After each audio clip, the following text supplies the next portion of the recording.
आज third Sunday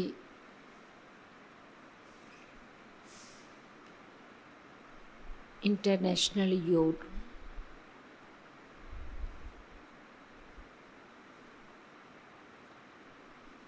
पूरे विश्व की ब्राह्मण आत्माएं विशेष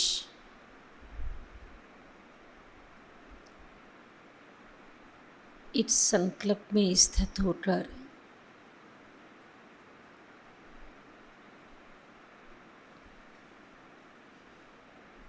अपनी शांत स्थिति से पूरे विश्व में शांति के प्रकंपन फैलाने की ये सेवा का दिन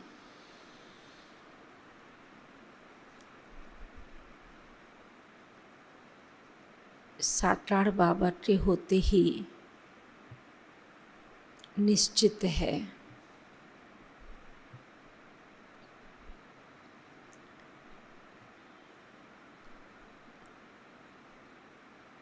आज है भी सेवा का गुण और अभी हम सभी ने भी सेवा की।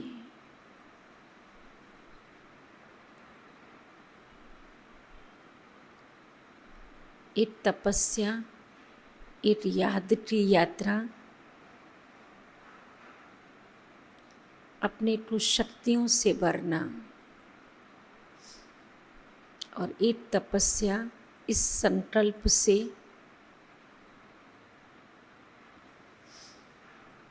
जैसे कई व्यापारी लोग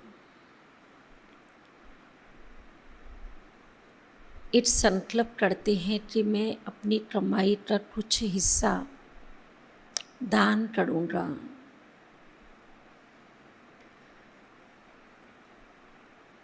सारी दुनिया धन कमाती है, परंतु वह धन कमाना सेवा का कार्य नहीं है,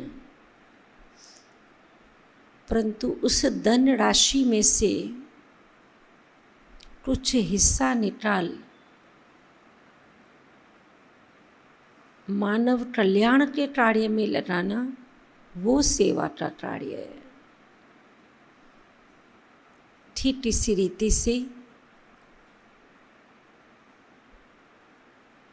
सेवा के संकल्प से तपस्या करना, सेवा के संकल्प से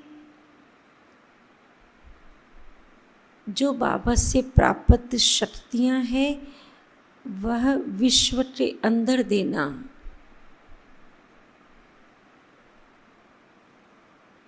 तो ये याद और सेवा दो सब्जेक्ट हो जाते हैं।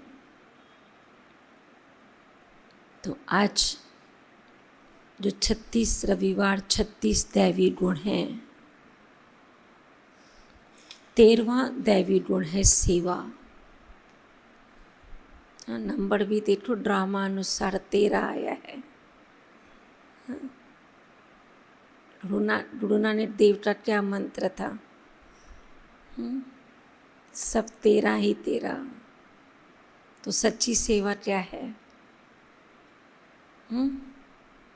सच्ची सेवा माना सब 13। जब कोई कर्म निस्वार्थ भाव से किया जाता है उसको सेवा कहते हैं। सेवा भी तो एक कर्म है, परंतु उसके पीछे भाव, सेवा भावना, कौन सी भावना है? इस कर्म के पीछे भावना क्या है?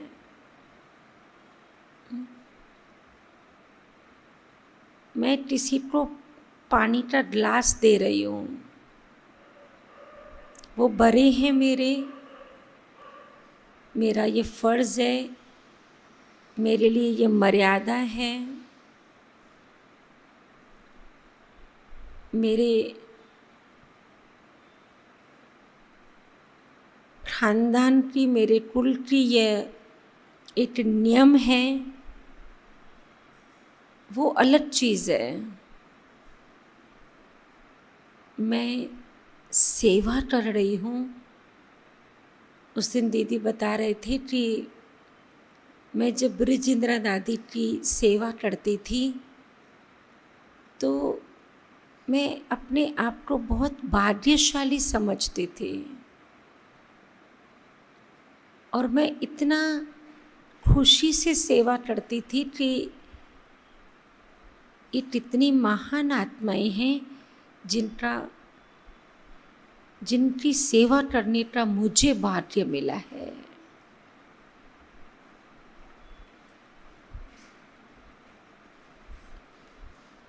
कहने का भाव ये है, घर परिवार है, खाना बना रहे हैं, घर परिवार है, दुकान दौड़ी संभाल रहे हैं, घर परिवार है, ऑफिस ड्यूटी जा रहे हैं, तो सारी दुनिया कर्म कर रही है, सारी दुनिया कार्य कर रही है। परंतु उस कार्य के पीछे, उस कर्म के पीछे भावना क्या है? अगर निस्वार्थ भावना है तो उसे सेवा कहेंगे। अगर भावनाओं में निस्वार्थपना नहीं है, लौकिकपना है, कुछ रिटर्न लेने की अपेक्षा है, कोई नाम मान शान पाने की इच्छा है, तो वह एक साधारण कर्म ही गिना जाएगा। जैसे एक छोटी स्टोरी हम हमेशा समर कैंप के बच्चों के साथ शेयर करते हैं कि कोई अनाथ बच्चा जिसे बहुत ही भूख लगी थी, किसी गांव में था, एक एक के दर पर मुझे कुछ काम दो, मुझे कुछ काम दो। वो समझता था मुझे कुछ काम मिले तो मैं वो काम करके कुछ खाऊं। बहुत ही छोटा बच्चा। सभी ने उसको हटा दिया, दुरकार दिया, किसी ने काम नहीं दिया। और उसे इतनी भूख लगी, इससे पूरे उसके पसीने छूट रहे, एक स्थान से दूसरे, दूसरे स्थान से तीसरे। कहानी तो काफ़ी लंबी है, मैं उसके सार में आती हूँ। आखिर वो बच्चा निराश हो गया। काफ़ी बच्चा छोटा था, गांव में रहता था, परंतु काफ़ी स्वाभिमानी था कि मैं मांगते नहीं खाऊं, कुछ काम करके फिर मैं कुछ खाऊं। आखिर जब उसे किसी की तरफ से काम नहीं मिला तो निराश होके एक घर में गया, दरवाज़ा नॉक किया। वहाँ पर एक बहन निकली और उसे कहा कि मुझे बहुत भूख लगी है, मैं बिल्कुल नहीं ठहर सकता हूँ। तो जब उस बहन ने उस छोटे बच्चे की ऐसी हालत देखी तो उसके भी घर में खाने के लिए उससे में कुछ नहीं था, दूध था। तो बोलते दूध का गिलास ला के बच्चे को दिया। बच्चे ने दूध पिया, उसके सांस में सांस आया, बच्चे के नैनों से अश्रुधारा बहना शुरू हुई। कहा मैं इसका क्या मूल्य चुकाऊँ आपका। उसने कहा मैंने किसी मूल्य से आपको ये दूध नहीं दिया। आप मेरे दर पर आए, आप भूखे थे और मेरे पास दूध पड़ा था, बस मैंने दे दिया। मैं आपको दूध दूंगी, आप मुझे कुछ दोगे, ये तो मैंने सोचा भी नहीं, और ना ही मुझे कुछ चाहिए। समय आगे बढ़ता गया। वह बच्चा दिल से उस लेडी का धन्यवाद करता हुआ आगे बढ़ा। कुछ टाइम के बाद वह बच्चा डॉक्टर बना और वह लेडी बहुत बीमार पड़ी। वो कैसे उसकी हॉस्पिटल में पहुंची और कैसे उनकी वहाँ पहचान हुई, कैसे उसी बच्चे ने जिसने दूध का गिलास लिया था वह डॉक्टर बन के उसकी ट्रीटमेंट किया। वह ट्रीटमेंट नहीं कराना चाहती थी क्योंकि उसके पास पैसे नहीं थे, ऑपरेशन नहीं कराना चाहती थी, पर डॉक्टर ने अच्छे से अच्छी ट्रीटमेंट किया। और जब लेडी का डिस्चार्ज होने लगा तो बहुत रोने लगी। मेरे पास तो कोई पैसे नहीं, मैं कैसे इसका बिल भरूँगी। तो उसी बच्चे ने सारा बिल बनाया, इतने दिन हॉस्पिटल, इतना डॉक्टर का फीस, इतनी दवाइयाँ, इतना ऑपरेशन, काफ़ी उसका लाखों बिल था। और लास्ट में लिखा 8 दूध के गिलास में यह बिल क्लियर हो गया। 8 दूध के गिलास में। उस लेडी को याद आया, ये वही बच्चा जो डॉक्टर बना है। कहने का भाव ये है, उस लेडी ने बच्चे को जब दूध दिया, उसके मन में सिर्फ और सिर्फ बच्चे को सुख देने की भावना, वो भूख में मर रहा है, उसका जीवन बच जाए, वो किया। माना अगर मेरे मन में उस कर्म के पीछे निस्वार्थ भावना है, वह कर्म किसी का जीवन बचा देगा। और फिर जिसने वो कर्म किया, वह कर्म उसके लिए पुण्य की पूंजी हो जाएगी। जो पुण्य की पूंजी कभी भी जीवन में बहुत बड़े आई वेले के समय काम आएगी। उस बहन के द्वारा पिलाया हुआ दूध का गिलास किस टाइम पर उसे काम आया। सेवा करने वाले ने नया जीवन दे दिया। जिसने सेवा की, उसकी ऐसी पुण्य की पूंजी जमा हो गई, जो पुण्य की पूंजी उसको मुसीबत के समय काम आई। कैसे कर्म की पहचान हो कि ये कर्म मेरा निस्वार्थ है, जिस कर्म से दूसरों को बहुत खुशी मिले, नया जीवन मिले, जीने का उमंग आए, और उस कर्म का फल करने वाले को बहुत ही दुआओं की अनुभूति हो, तब समझो यह कर्म मेरा सेवा है। बाबा भी बहुत बार कहते हैं ना, जिस सेवा से डिस्टर्बेंस हो, जिस सेवा से खिटपिट हो, जिस सेवा से तेरा मेरा हो, बच्चे खुशी नहीं छोड़ो, सेवा छोड़ दो भले। क्यों? क्योंकि बाबा जानते हैं वो सेवा है ही नहीं।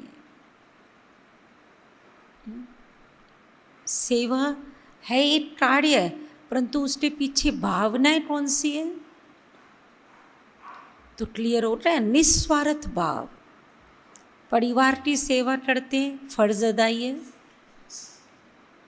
फर्ज है ना, निभाना है। हम समाज से जुड़े हुए हैं, समाज की सेवा करते हैं, परंतु बाबा के बने हम यज्ञ की सेवा करते हैं, हम आत्माओं की सेवा करते हैं, परंतु ये सेवा शब्द सार्थक तब है जब करने वाले के मन में कोई भी स्वार्थ नहीं है। मेरा नाम हो, मैं ये कार्य करूँ, तो मेरी प्रसिद्धि हो, मुझे कुछ मिलना चाहिए, नहीं। अगर भगवान ने मुझे निमित्त बनाते वो सेवा कार्य कराया, माना उसने मुझे इस कार्य के काबिल समझा, योग्य समझा, तो मैं अपने भाग्य की महिमा करूं कि आपने मुझे इस कार्य के योग्य समझ लिया। उस दिन किसी के साथ ऐसे कुछ ज्ञान की रूढ़ वहन चल रही थी। मैंने कहा दुनिया के अंदर कितने सॉफ्टवेयर इंजीनियर हैं, कितने कंप्यूटर का ज्ञान जानने वाले हैं, कितने पढ़े लिखे लोग हैं, कितने और सारे दुनिया के हुनर जानने वाले लोग हैं, कितने बड़े बड़े स्पीकर्स हैं, क्या नहीं है, दुनिया बड़ी पड़ी है उन लोगों से, पर भगवान के कौन काम आए? भगवान ने किसको चुना, किसको अपना बनाया, उसकी नज़र किसके ऊपर पड़ी? हम धन्य धन्य हो गए जो हम प्रभु के काम आ गए। हम उसके काम आ गए। जवाड़ी ने परखा ये मेरे सच्चे हीरे हैं, या उसकी नज़र ने हमें पत्थर से हीरा बना दिया, शुक्रिया उसका है। और हीरा बना के जो आज बाबा ने कहा तुम डबल हीरो हो, तुम्हारा जीवन भी हीरे तुल्य है और तुम बाप के भी डायमंड अर्थात हीरे हो और इस वर्ल्ड ड्रामा के अंदर हीरो पार्ट बजाने वाले हीरो हो। तो कभी भी सेवा कार्य करते हमें अंदर से अहम नहीं आए, निमित्त भाव, निर्मल वाणी, निर्माणता। सेवा माना क्या? जोड़ना। सेवा माना कंस्ट्रक्शन, निर्माण का कार्य। तो निर्माण का कार्य करने के लिए निमित्त भाव और नम्रता होना बहुत बहुत ज़रूरी है। किसी भी कार्य को करते समय हमें अपने भाव को चेक करना है। अगर भाव में थोड़ा भी कुछ, चाहे स्थूल चाहे सूक्ष्म, लेने का भाव है तो उसे सेवा नहीं कह सकते। जैसे लौकिक माता पिता बच्चे को जन्म देते, पालते, पोसते, बड़ा करते, कौन सी भावनाओं से? हम बूढ़े होंगे, यह हमें संभालेंगे। बाबा बहुत बार कहते ना, ये बाप की तो ये कोई बच्चों के प्रति कामना नहीं है कि बच्चे कुछ बाप को रिटर्न करें। बाप तो यही चाहते हैं, अगर बच्चे बाप की पालना का रिटर्न देना भी है तो तुम टर्न हो जाओ। बाबा को और तो कोई रिटर्न चाहिए ही नहीं। वो माता पिता को तो रिटर्न चाहिए पालना का। अगर भाव में थोड़ा भी कुछ, चाहे स्थूल चाहे सूक्ष्म, लेने का भाव है तो उसे सेवा नहीं कह सकते।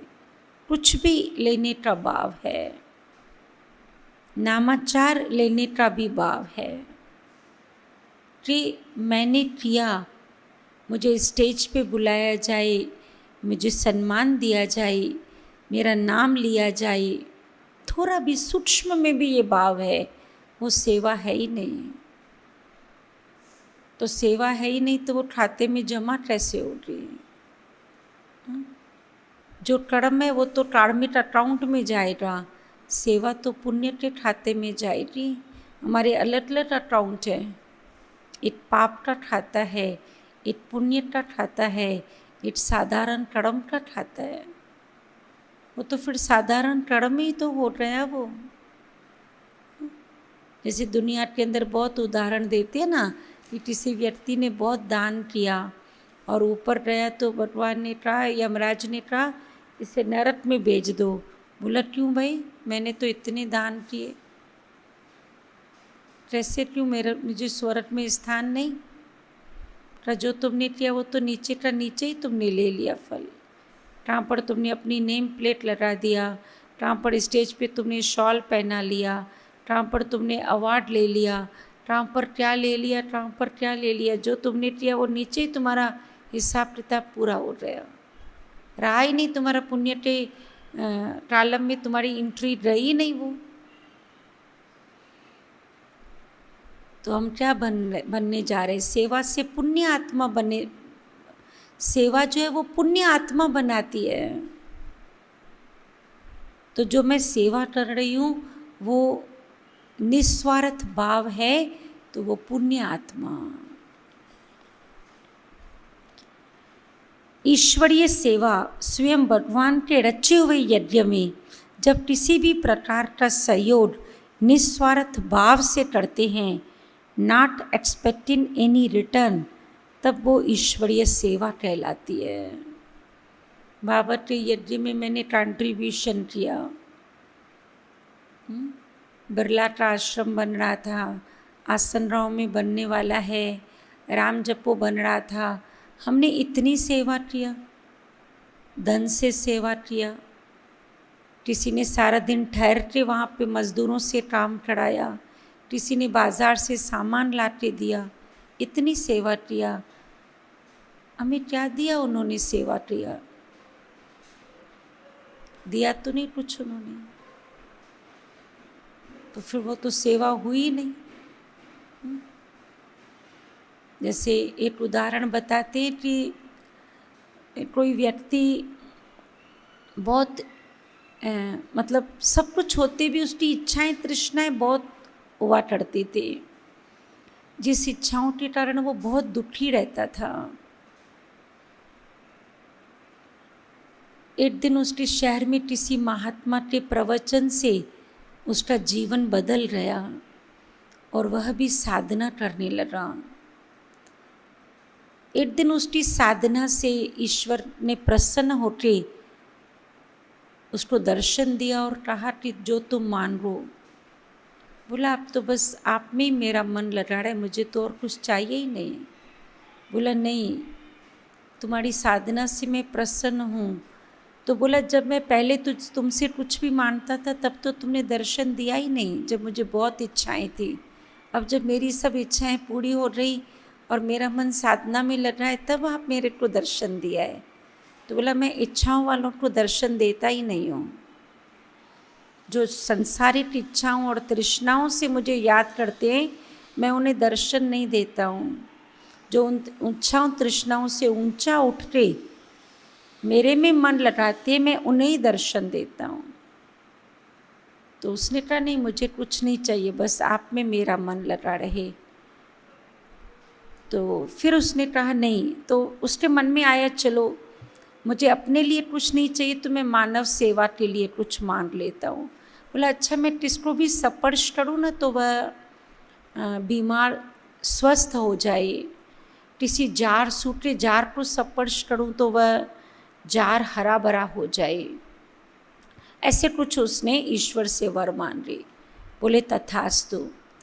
फिर जैसे ही वो ईश्वर ने तथास्तु का आगे बढ़ा तो उस व्यक्ति ने आवाज़ दिया नहीं नहीं ठहरो भगवान ठहरो, मुझे ये वर नहीं चाहिए। ये क्या चाहिए?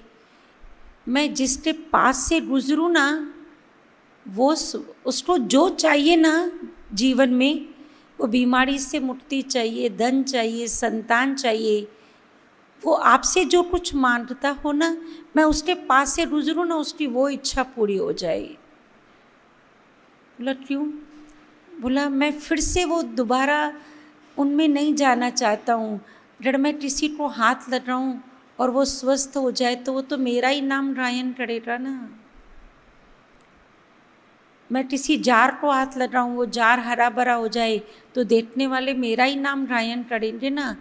तो मुझे अभी आपका नाम गायन करना है और सबको आपके नाम गायन करने का दान देना है। मेरा नाम कोई गायन नहीं करे, मुझे फिर से अपने को उन इच्छाओं में नहीं फंसाना है। ये है निस्वार्थ सेवा। जो कुछ ईश्वर से मैंने प्राप्त किया है वह गुप्त रीति से मैं और आत्माओं को देता रहूं। जिसको बाबा कहता है अंतर्वाहट शरीर के द्वारा, फरिश्ते स्वरूप के द्वारा, सूक्ष्म रूप से, शुभ संकल्पों के द्वारा, ये निस्वार्थ सेवा है। वाणी से हम सेवा करते हैं, सबको पता चलता है ये बहन बहुत अच्छा प्रवचन करती है, बहुत अच्छा लेसन देती है, बहुत अच्छा कमेंट्री से योग कराती है, तो नाम हो गया ना। क्यों बाबा कहते हैं मनसा सेवा सबसे ऊंची सेवा है। मुझे वो सेवा करनी है, वो रियल सेवा है, वो सच्ची सेवा है।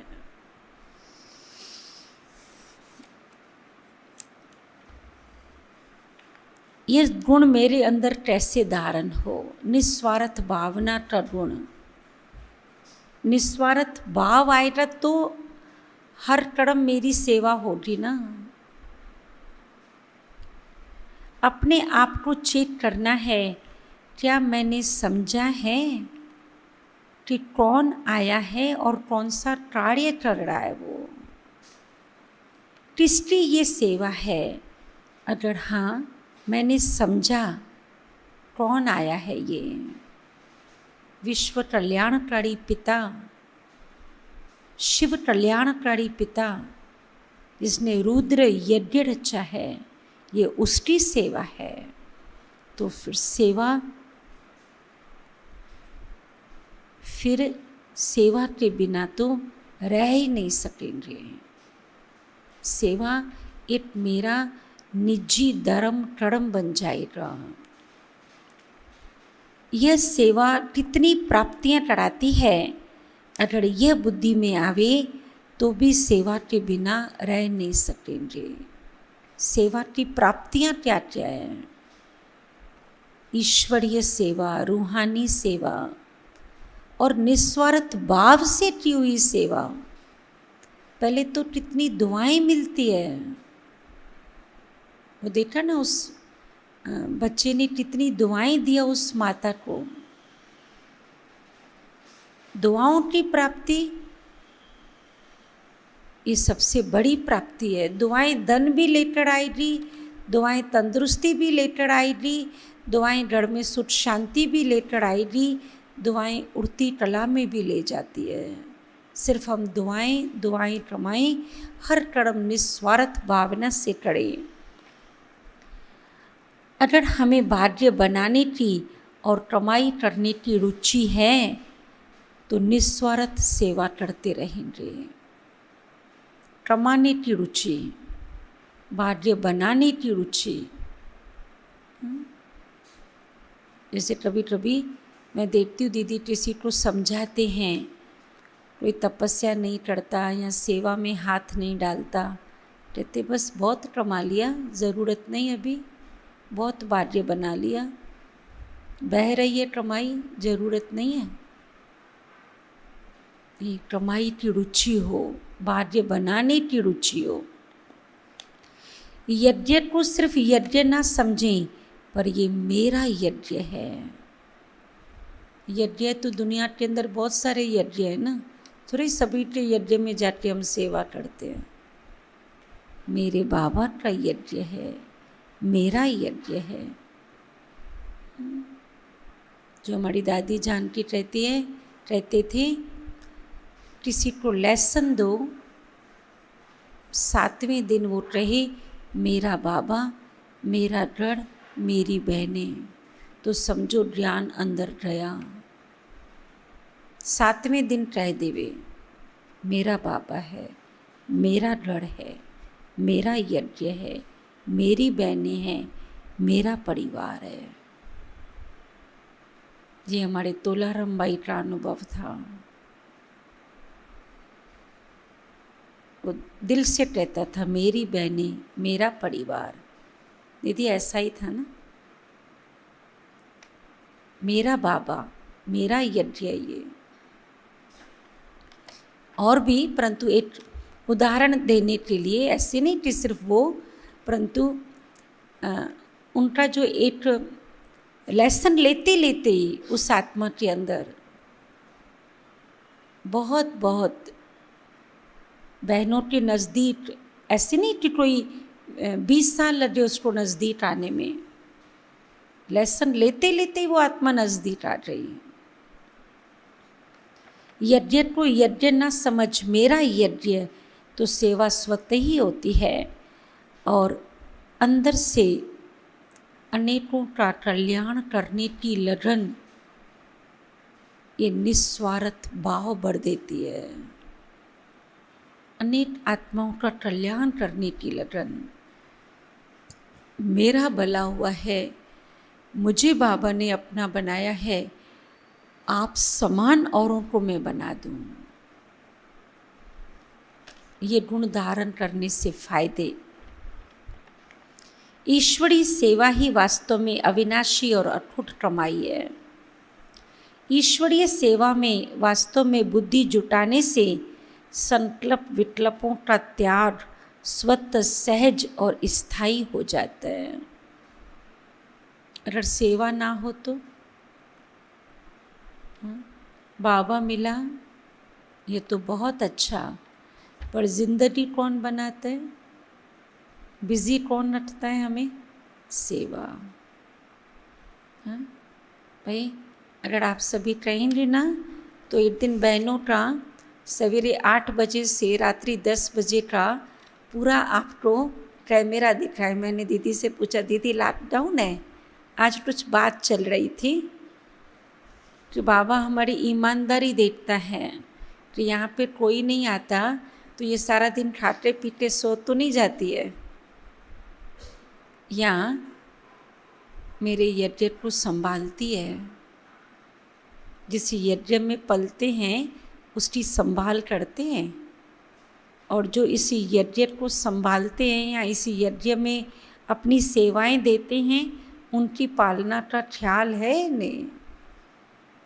हाँ, ये आज बहनों के साथ में हंसी कुड़ी चल रही थी।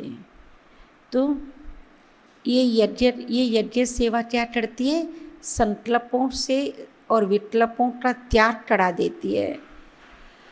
ऐसी सेवा द्वारा ऑटोमेटिकली दूसरों का जो आशीर्वाद मिलता है वह हमारी आत्मिक उन्नति को उड़ती कला में ले जाता है। दुआएं और आशीर्वाद एकदम उड़ान भरा के ऊपर ले जाती है। दिल से की हुई सेवा, एक स्लोगन है ना, दिल से सेवा करो तो दुआओं का दरवाजा खुल जाएगा। सेवा में नम्रता, सहनशीलता, सरलता, मधुरता, ये सब गुण परिपक्व होते जाते हैं। सेवा के मैदान में रहेंगे तो पता चलेगा ना।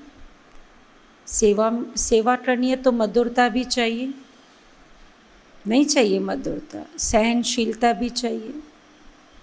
नहीं बाबा हम तो नहीं किसी का सुनेंगे, ठीक है बैठे रहो एक कोने में। संगठन में सेवा करनी है, यज्ञ में सेवा करनी है तो ये सब गुणों से अपने को सजाना ही है।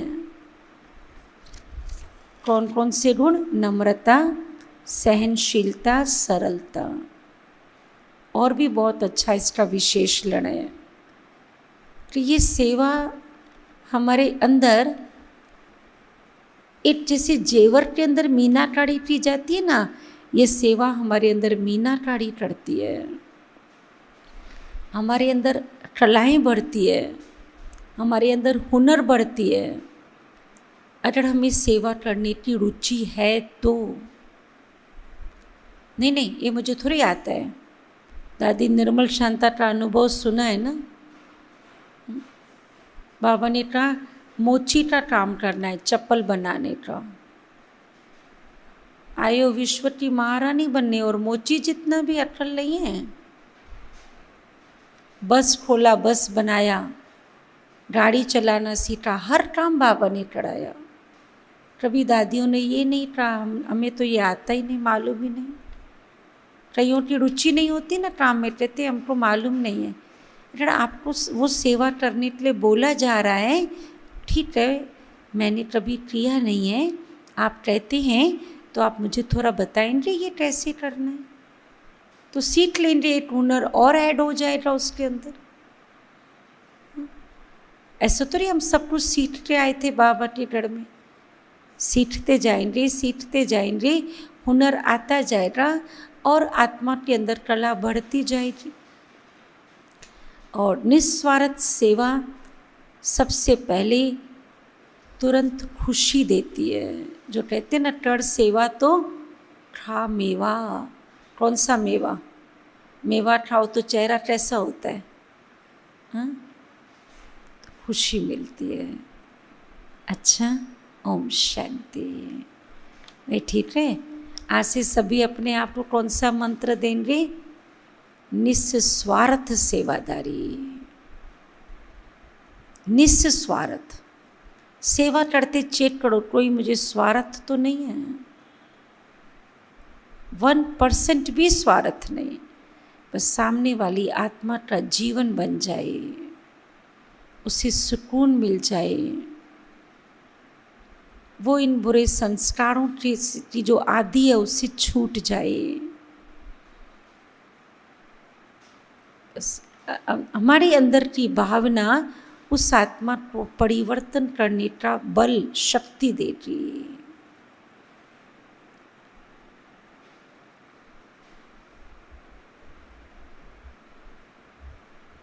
अच्छा, ओम शांति।